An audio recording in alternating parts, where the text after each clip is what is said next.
Hey man, shout out to Jay Diggs for this video. I seen this pop up in my timeline. I'm not familiar with your channel, Brody, but you got a new subscriber in me. We got How Good Was Michael Jackson Actually, bro. Now y'all know, bro, this is the king of pop. This is the ultimate king of pop. It gets no better than this man, bro. To this day, bro, I am bumping MJ at work. You rock my world, you know you did. And then I know you did. And that means nothing need to find the one that you'd have got right. Come on, man.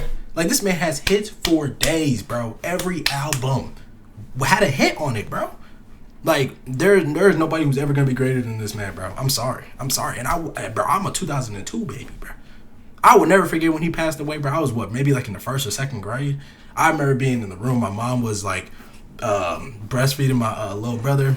I never forget seeing on the news that he passed away. I will never forget, bro. The world felt fake. It almost was like Kobe when Kobe passed. It's just crazy, man. But we gonna check out this video. This should be great. I already know how good MJ was, bro. My man had folks fainting when he popped out on stage. Nobody will ever be greater than this man, bro. Ever. This is the greatest artist of all time. That's no glaze. It's a fact. No glaze. It's a fact. You know what I'm saying? Obviously, you don't have to be the biggest fan of him, but you have to acknowledge him. You have to. So let's check this thing out, man. Shout out Jay Diggs. If you're new, make sure you like, comment, subscribe. Turn on post notifications to be notified whenever I post a new video. This is a different type of video on my channel. We trying to, you know what I'm saying, expand. We're not just trying to do we're not just trying to react to crime, basketball. We trying to do other videos as well. Y'all seen I've been doing my history lessons and stuff on stuff that happened back in the day. But yeah, now we got a music type video. So let's check it out, man. When Michael Jackson performed, the world stopped. Facts. Stadiums overflowed. Fans fainted at the sound of his voice. Thriller alone outsold everybody. His influence, you can hear it on every pop star who's ever touched the stage since. But Michael wasn't perfect. He's been criticized for his live singing, his bad acting, and even though it's not his fault, he's been accused of having fake songs on his posthumous albums. August 2022. Do you think that those were actually Michael's vocals or not? If I tell you today, Right now. I can tell you right now that no. Michael obviously became the king of pop, but the journey that made him one was far darker and much more complicated than most people realize. That's a fact. He's had to face rejection, doubt, and fight to prove himself again and again. So how good was Michael Jackson actually? In 1968, a little kid from Gary, Indiana walked into Motown Records. He outsang grown men who'd been doing this for decades.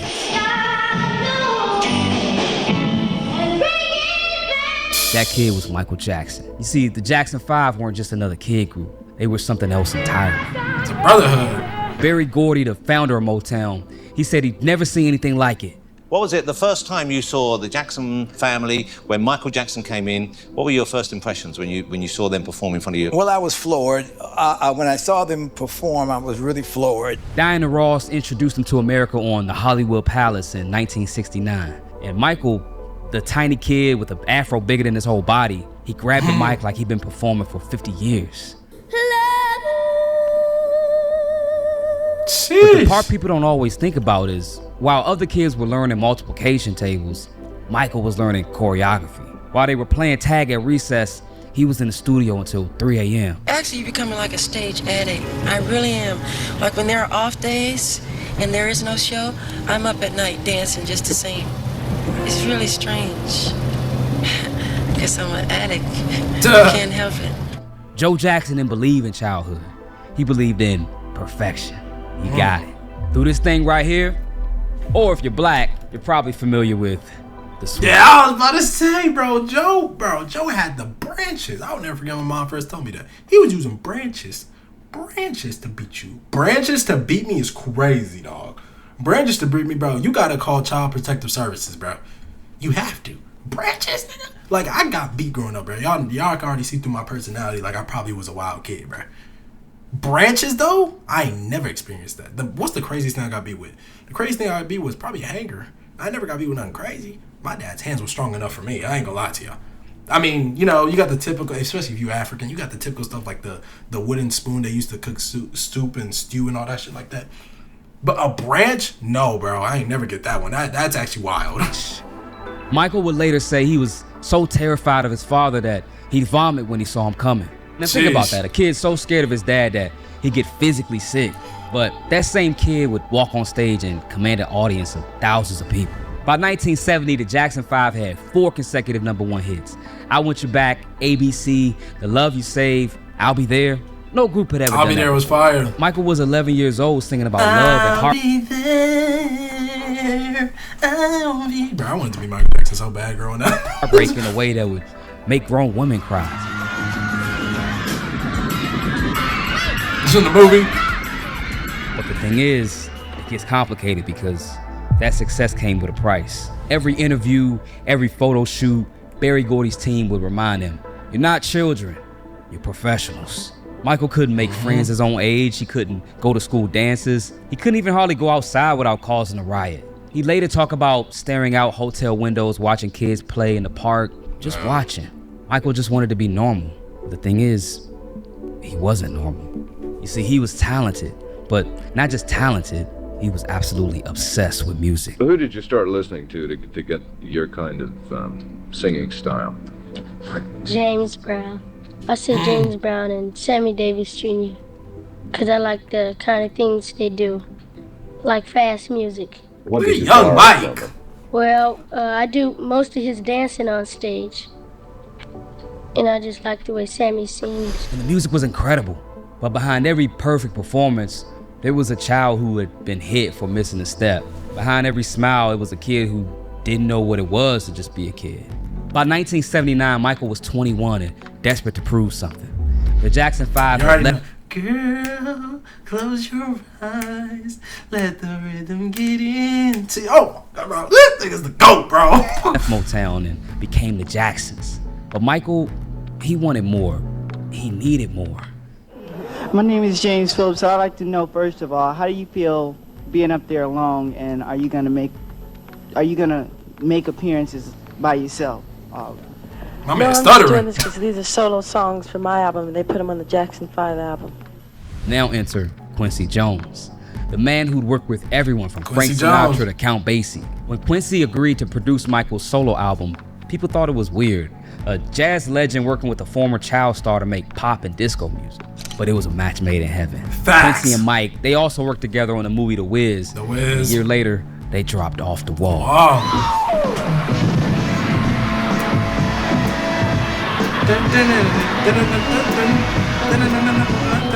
It was Michael announcing to the world, I'm not that little kid anymore. Don't stop till you get enough. It still gets played in movies and social events. Facts. The album went platinum 4 times over. Jeez. But the part that nobody really talks about, despite selling millions and 4 top 10 singles, the album just got 2 Grammy nods and only 1 win. Oh, that's a nah. Bro, see, this is why I can't listen to like my MJ, because once I hear it, I'm gonna wanna just start singing it. I can't even like stop, bro. Like don't stop till you get enough, bro. Like he's saying it for us, bro. This man, bro. Michael sat in that audience watching other artists win awards he knew he deserved. And something in I gotta him go back just there because I was sat in singing the over half of this shit. But the part that nobody really talks about, despite selling millions and 4 top 10 singles, the album just got 2 Grammy nods and only 1 win. Michael sat in that audience watching other artists win awards he knew he deserved. And something in him just snapped. He told his lawyer that night, my next album is gonna be the biggest album of all time. Now, most people would have called him crazy. A 21-year-old kid talking about he's gonna make the biggest album ever. He was Michael Jackson, but he wasn't the king yet. Now, Michael had been competing with adults since he was 5. He knew he was talented, but he learned that talent wasn't enough. You needed to be undeniable. Now, the thing is, Off the Wall should have been enough. It revolutionized pop music, it made disco sound sophisticated, but the industry still saw him as Little Michael, still as Diana Ross's protege, just one of the Jacksons. November 29th, 1982, the day the music industry changed forever. Thriller wasn't supposed to happen the way that it did. CBS executives wanted another Off the Wall, a safe, successful, profitable album. But Michael and Quincy had other plans. They wanted to create an album where every song could be a single. Every track had to be perfect. No, for let me real. tell you about MTV first, because you can't understand the impact Thriller had without understanding this. The MTV launched in 1981 as music television. They had a very specific format, mostly rock music. They said Michael didn't fit their demographic. When Billie Jean dropped, everybody knew it was a hit, but MTV still wasn't convinced. It wasn't until the president of CBS Records, Walter Yetnikoff, he threatened to pull all of CBS's artists from their rotation until they played Michael Jackson. Ooh, Once they did, Billie Jean became one of their most requested videos. It opened doors for not just Michael, but for countless artists who came after. But see, Michael wasn't done. It was Motown 25th anniversary, and Michael was supposed to perform with his brothers. He did, but then he asked for a solo spot. He came out with his fedora, kind of like this one. Black jacket, silver glove, the Billie Jean bass line started to play, and then you know what happened.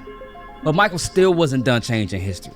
For the Thriller video, he made it into a 14-minute short film. Cost $500,000. Before Thriller, music videos were basically filmed paid off though. They might have had some simple effects, but after Thriller, videos basically became mini movies. Artists started hiring film directors, budgets exploded, storylines. We see it today still. It all became standard because of Michael. He basically changed what it means to make a music video. Now, Thriller the album, I mean, it damn near destroyed every record that ever existed. Best-selling album of 1983, of 1984, of all time. We're talking 70 million copies, 7 singles in the top 10, 8 Grammys in one night. But oh my gosh, 8 Grammys in one night? Is that a record? Is that a record, y'all? Y'all let me know in the comments down below. But I'm not gonna lie.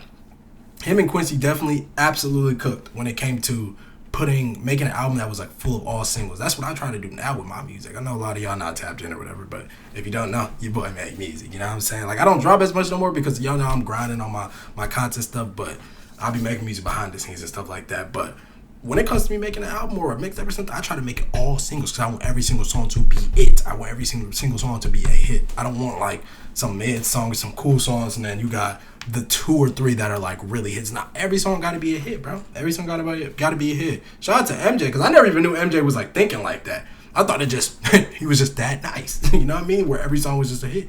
But hey, shout out to MJ. I know where I got it from now. Success is complicated because now everybody wanted a piece of Michael Jackson. The Pepsi commercial that went wrong, his hair caught on fire during a pyrotechnic malfunction. That's when the painkillers started. Then he got backlash for his pop success. Black radio stations started saying he abandoned his community, and rock critics says he was too commercial. People who ignored him during Off the Wall now saying he's overexposed. Now all of this was just the start of what would eventually become his Achilles heel, the media. Now fast forward, Michael has spent 3 years preparing for a follow-up album. I mean, the pressure of following Thriller must have been crazy. I mean, imagine trying to follow up the Bible. What do you write next? Bad was the answer. 5 #1 singles from one album. The Bad Tour became the highest grossing tour in history. But there was another conversation happening. Prince. Rest in peace, Prince. I never got to Prince though. I'm gonna be real with you. See, while Michael was breaking sales records, Prince was breaking musical boundaries. Purple Rain, Sign of the Times. Critics loved to pit them against each other. Michael was pop. Prince was art. Michael could dance, but Prince could play multiple instruments. Michael actually wanted to collab with Prince. He reached out for him to do a duet on Bad. But when Prince heard the song, he heard the first line and he wasn't quite down for that. Really? The first line of that song is "Your butt is mine." Yo, Prince, man. Okay. Your butt is mine. Okay. What's wrong with that? He's not even like saying it like that though. What's the issue? The first line of that song is "Your butt is mine." Your butt is mine. Now I said, who gonna sing that to whom? Cause you sure ain't singing it to me. And I sure ain't singing it to you. So, I ain't gonna lie though, I can't even. I mean, obviously I'm not a big fan of Prince, but I can't even hear him on that song. Right there we got a problem. So the rivalry, it wasn't real. Not really. They respected each other. But the media always needs a story. Unfortunately, Michael became a prime target for that. The media discovered they could sell more magazines by calling him Wacko Jacko than by celebrating his music. Every weird thing he did became a headline. He bought a chimp, front page news. He slept in a hyperbaric chamber? He didn't, but who cares about the truth? Headlines for weeks. And then they got their biggest story yet. I have a skin disorder that destroys the pigmentation of the skin. It's something that I cannot help, okay? But when people make up stories that I don't want to be who I am, it hurts me. Michael had developed vitiligo, a disease that destroys skin pigmentation. It was something that defined him in both positive and negative ways. But instead of compassion, he got mockery. By the time the Dangerous album came out, Michael was pushing boundaries again. New Jack Swing with Teddy Riley, Industrial Sounds, Black or White became the most watched television event of 1991. But the Wacko Jacko stories, they just kept coming. He was buying the Elephant Man's bones. He was sleeping in an oxygen tank. The stories got more and more ridiculous, but some people started to believe him. I mean, at the very least, it started to shape his image. The irony is, while some people were calling him a freak, he was still revolutionizing music. The choreography he created, that's why he's a GOAT. I mean, it's still copied today. Watch any K-pop group. That's Michael. But see, Michael, he made one critical mistake. You see, Michael was nice and trusting, but a little too trusting. See, Michael had his own theme park, and he would let kids and their families come stay with him. You know, everything was cool. He never had a childhood, so he wanted to do that. But in 1993, everything came crashing down. In August of 1993, Michael Jackson was accused of, let's just say, doing not so nice things to children. Now, this has been a sore subject around Michael Jackson for a long time, but yeah, people still say it to this day. Did to him. Because whether you believe he was innocent or guilty, what happened next was basically a public execution. The accusation came during the Dangerous tour. Michael was performing at sold-out stadiums when police raided his home. Media coverage was relentless. I mean, it was so bad he had to cancel the tour. He became dependent on painkillers just to function. The case was eventually settled outside of court, but I mean, the damage was permanent. Next thing you know, the History album drops. It was half greatest hits and half new material. And the new songs, they were angrier, more defiant. They Don't Care About Us, Scream, Stranger in Moscow. Really this wasn't the same Michael who sang The Way You Make Me Feel. This was somebody who was hurt and wounded. Now, of course, it's Michael, so the album and the tour was still successful, but you could tell there was something broken that just couldn't really be fixed. The allegations came back in 2003. Then came the trial. He was acquitted on all charges, but acquittal doesn't necessarily mean vindication in the public eye. By this point, Michael proved himself to be one of the greats, but he had still not topped the success of Thriller, and his career was starting to go on the decline. So he wanted to try to top himself one more time, but he had another demon to battle with, Sony Music Entertainment. In 2001, Michael dropped Invincible, his last studio album. Sony barely Give me butterflies. I just be singing my favorite song off of these albums, man. That's why y'all hear me randomly singing. Promoted it. They were in a war with Michael over masters and money, but it still debuted at #1 and still went double platinum. It was a failure for Michael Jackson, but it was still a success that most artists would kill for. But the machine was breaking down, and the debts were mounting up. It wasn't because he wasn't making money. I mean, Michael had lots of assets, but the lawsuits never stopped coming, and everything just seemed like it was closing in on him. So Michael wanted one last hurrah. In 2009, he announced the This Is It tour. 50 concerts at London's O2 Arena, sold out in hours. He was 50 years old, rehearsing like he was 25. The footage from the rehearsals, I mean, he was still magic. Yeah, they made a whole documentary. documentary. Had that thing that made him different from everyone else. But he was also fragile. He couldn't sleep without meds, and he barely weighed 130 pounds. And on June 25th, 2009, the King of Pop was pronounced dead at UCLA Medical Center. According to the Los Angeles Times, pop star Michael Jackson died this afternoon. Both the Los Angeles Times and CBS News are both now reporting that Michael Jackson has died. His death was devastating, and according to some, it's still a mystery. But on the bright side, his legacy is still felt, not just by music people, but all of us. So, how good was Michael Jackson actually? I mean, the numbers are untouchable.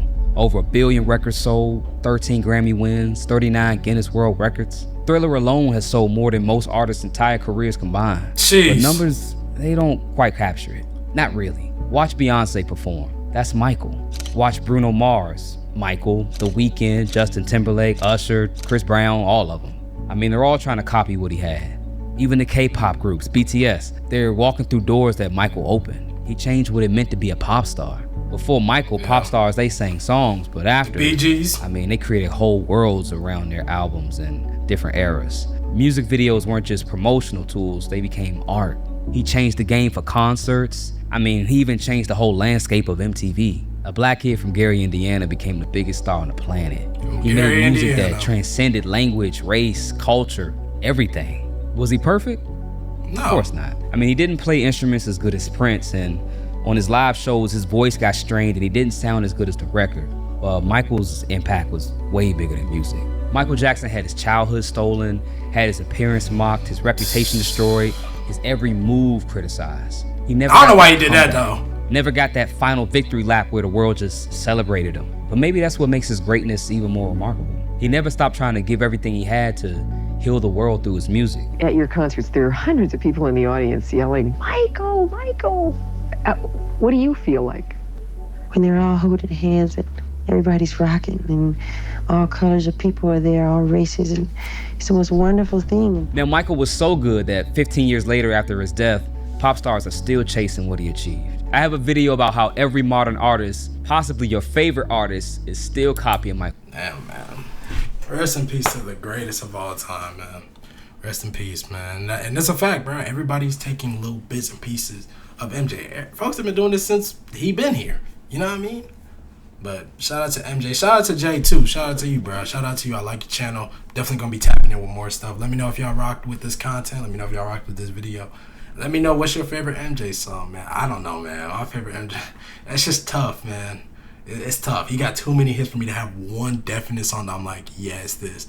I don't know, man. Y'all let me know, though.